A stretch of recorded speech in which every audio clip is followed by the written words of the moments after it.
Hey guys, we're back again, and this time we're looking at physical science. Now, whilst mathematics may be thought of as, a bit more on the technical side and so on, physical science is my baby. It's really easy to score marks on physical science, and I'll show you how you can really do well in this. So don't touch that dial. Let's dive right into it. Now, let's start with the structure of your physical science exam. So paper 1, just like paper 2, but we're gonna mention paper 2 in a separate video from this. So firstly, you've got 150 marks. 20 of those are multiple choice section, right? Now the multiple choice section might seem a little bit intimidating. Well, it has all of the cognitive levels that are in it, from level 1 to level 4 questions, and you can really get some marks out of that. Some of them really easy, some of them not so easy. But guys, I've got a playlist that I have created on walking you through just the multiple choice section. So please go through that playlist so that you can really know how to attempt those questions on the multiple choice section. Now let's talk about the long questions. That's out of 130 marks, right? Now, remember that physical science is designed such that there's level 1 to level 4 questions. Now, guys, let's get right into that. So level 1 questions are out of 15%, so which means 15% of your entire exam is made out of what we call level 1 question. What is that? Questions that have to do with remembrance, just recalling something. This is where your definitions come in, right? Now, if you came to me the day before the exam and you said, "Uncle, I don't know anything in physical science. I've never studied physical science before." Right? I would say to you, don't stress. All you need to do, just learn the definitions, and guys, you can score yourself an easy 15% out of that, entire paper 1.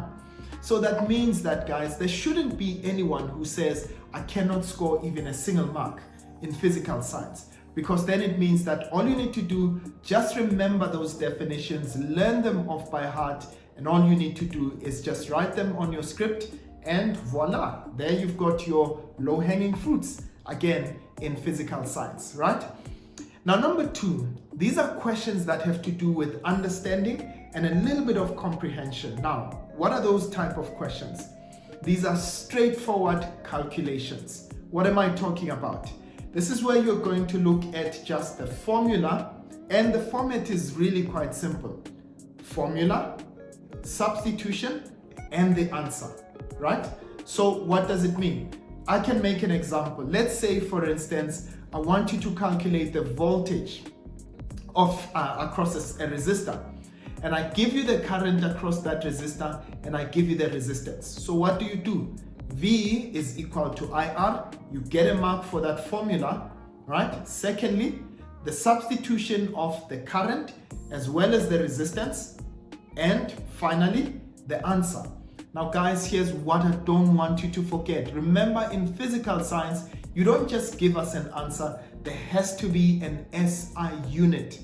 And please note that whenever you give SI units, they must be in caps. They are in capital letters for the reason that, in fact, most of them are in capital letters, but of course some may be in small letters, especially if you're looking at, your vector diagrams and so on. But please know your SI units. It's important for you to know that. Now, the questions that have to do with understanding are 35%, which means, now think about it. You had your first 15%, and now you've got 35%, which means if we add those up, you are already at 50%. Guys, there shouldn't be any person who can say that they cannot get 50% in physical science. I'm trying to show you that you can really do well in physics, especially when you know what to expect. So number 3, your level 3 questions. Now these ones have to do with application and a little bit of analysis. what are these kind of questions? Perhaps you might need to do something first before you actually calculate something else. For instance, I'm looking for time, but I need to calculate the velocity first before I can get into the next question where I'm calculating time. Or in this case, I might need to manipulate an equation first in order for me to get to the next part. So those ones are actually out of 40%. Now, remember, whilst at the same time, I can say to you, well, 40% is really quite a lot of marks, but think about it. You already have the 50% in the bag and you'll be able to actually do well in that first 50%. So what am I saying to you? Put together the level 1, level 2, as well as level 3 question actually compose out of 90%, guys. A whopping 90% of physical science is actually made out of those levels. So which means that even if you were aiming to get an A, all you need to master are these 3 levels. And now getting into the 4th level, right? This is where we're looking at evaluating as well as creating. So also called synthesis. These are the top of the range, the creme de la creme of the most difficult questions. So what I want you guys to do is, of course, whilst at the same time I want you to really be able to answer those questions, but it really shouldn't be too much of an issue if you find these a little bit more intimidating. Right, except for those of you who want to get 100% in physical science, right? Please make it a point that you can master not only just the first cognitive levels, but you need to also do the level 4 questions. Now, in these ones, we're going to be able to, interpret data from graphs, and we are going to actually try and manipulate stuff, or sometimes we even ask you, to actually explain something, and you need to be able to synthesize what you know and apply it into a new situation, right?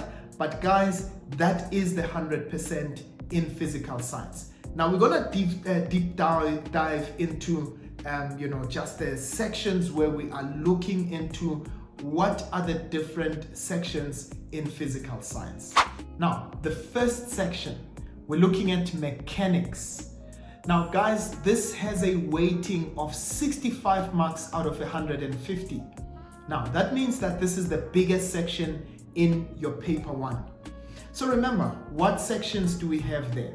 We've got Newton's laws, which you need to be able to apply, especially Newton's second law. That's where all the calculations are, right? Fortunately, I've got a playlist really that will help you on Newton's laws. And then secondly, we are looking at vertical projectile motion. You need to be able to apply that. And by the way, again, I do cover that quite extensively in another playlist. And you're looking at momentum and impulse. Now, I know some of you find this section quite nice, and this is where you can actually score yourself easy marks on that section. And then finally, under mechanics, we are now looking at work, energy, and power. Now, I think this is the one section that really made this YouTube channel quite popular, because I made it so easy that no one ever says that they have a problem in this section. If you still have not mastered it, please go and look at that playlist on this section, and you will thank me. I promise you, you'll come back and say thank you to Uncle. Right, and that's how the paper is composed in the first section. Now, the next section, which is out of 15 marks, wave, sound, and light.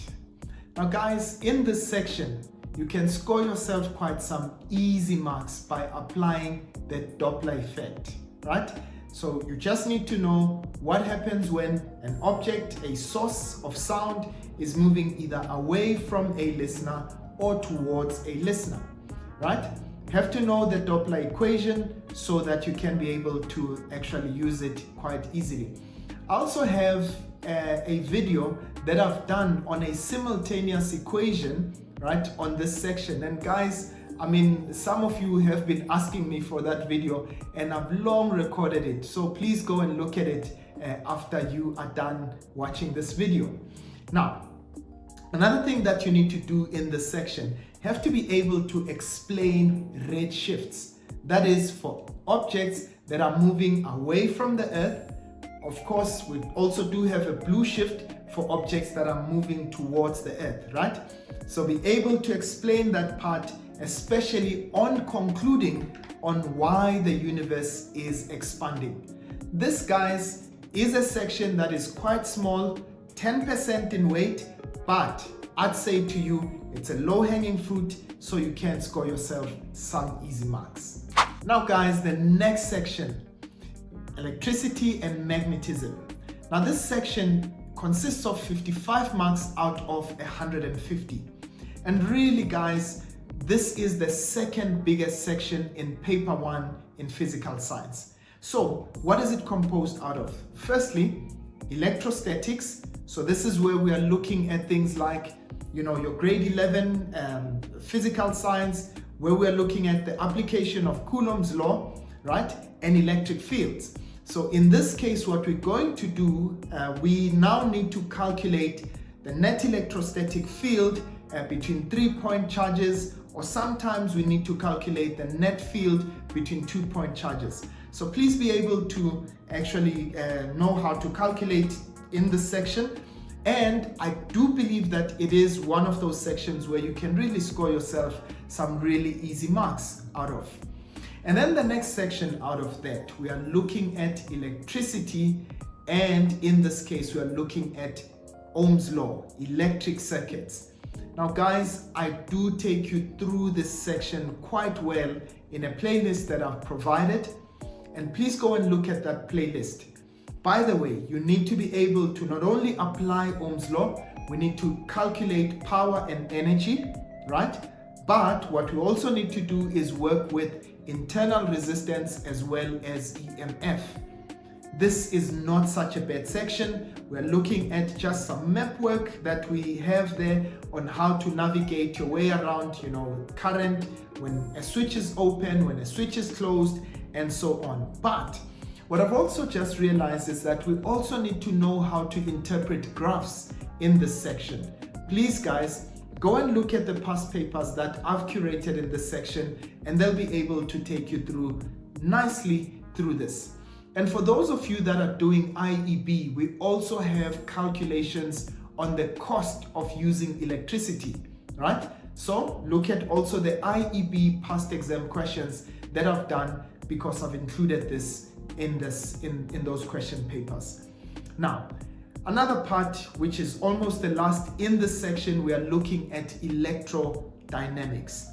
Now, guys, we're looking at generators, we are looking at motors, you're looking at alternating current and how to work around that.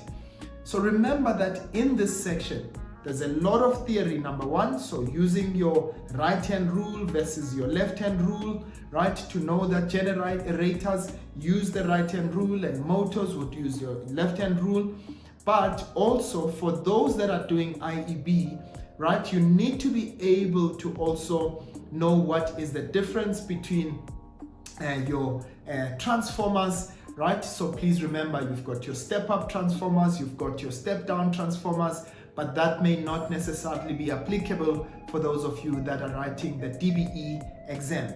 So for those doing DBE, however, you do need to know the definitions of RMS. You do need to know how to apply the calculations on average power by using the RMS voltage and the RMS current. Now, don't forget, you also need to know how to draw the graphs on alternating current versus the graphs on direct current. And honestly, guys, if you play your cards well, again, in this section, you should be able to really get some good marks in it. And now we're going to look at the last part, matters and material. Now, this section consists of 15 marks in paper 1. So which is about 10%. So what you want to do is ensure that you know the definition of the photoelectric effect. Secondly, you know the work function, right? And also you know what is the threshold frequency. Those are the most popular ones. So definitely want to make sure that you can get those definitions correct Those are your low-hanging fruits. Now, guys, the next part is just know how to apply the formula of the photoelectric effect. For instance, you know that E, that's the energy of the photon. This is where you're going to use your frequency of that particular photon, right? Secondly, or the frequency of light for that matter. Secondly, the work function. You know that you're going to need the threshold frequency, or sometimes the work function is also given. But also, thirdly, the kinetic energy of an electron. So please remember that the mass of an electron is always given 9.11 times 10 to the power minus 31 kilograms. So in case they want the velocity, then you can be able to apply that. Now, the last section usually is actually dedicated to asking about, something that is really quite popular, what intensity does to the current in your circuit, right? So please know that the intensity, all it simply does is that it will actually increase the number of electrons that are emitted per unit time, and so it will increase the current. And finally, you just need to know that the photoelectric effect is actually a demonstration of the particle nature of light. And guys, that is paper 1 in physical science. No mess there. You just need to make sure that you can try and be as fluent as possible in knowing how each of the sections are actually structured. Now, in conclusion, guys, do not be intimidated by the diagrams. So the diagram that you're going to see in your final exam may be a different diagram, but there's nothing new. It's things that you've seen before, but in this case, just slightly different. So what you do want to do is just read through the question, highlight the important parts of that question, and in this case, once you get into the questions, you know what to expect, you know how to actually map out your question quite well. If for some of you who prefer to use highlighters, or even you prefer to underline, perhaps you might want to do that and actually write down the information or the key takeaways from that particular statement. I think I prefer that quite a lot, so that I don't have to keep rereading, and that sometimes wastes a bit of time. And then what you also want to do, guys, is you want to approach the exam by actually starting on the question that you know you are more confident in. Now, guys, whilst there are no rules about where to actually start, but there is a rule about where you start. And in this case, you must make sure, if you're going to start with question 8, for instance, you must write the whole of question 8 until you complete it before you move on to another question. So, for instance, if you wanted to start with question 8, let's say, on circuits, and then answer question 4, if you are confident in that, make sure that you complete the whole of question 8, and then you can move on to question 4. So please don't mix and match questions, right? And finally, guys, the very last thing that I want to say is that you've got this. Physical science is really a breeze. I am going to walk you through paper 2 in my next video, and I'll show you where to score some marks on question paper 2 on physical science. It's really been a pleasure, guys, being with you. I'll see you guys again next time. Sharp, sharp.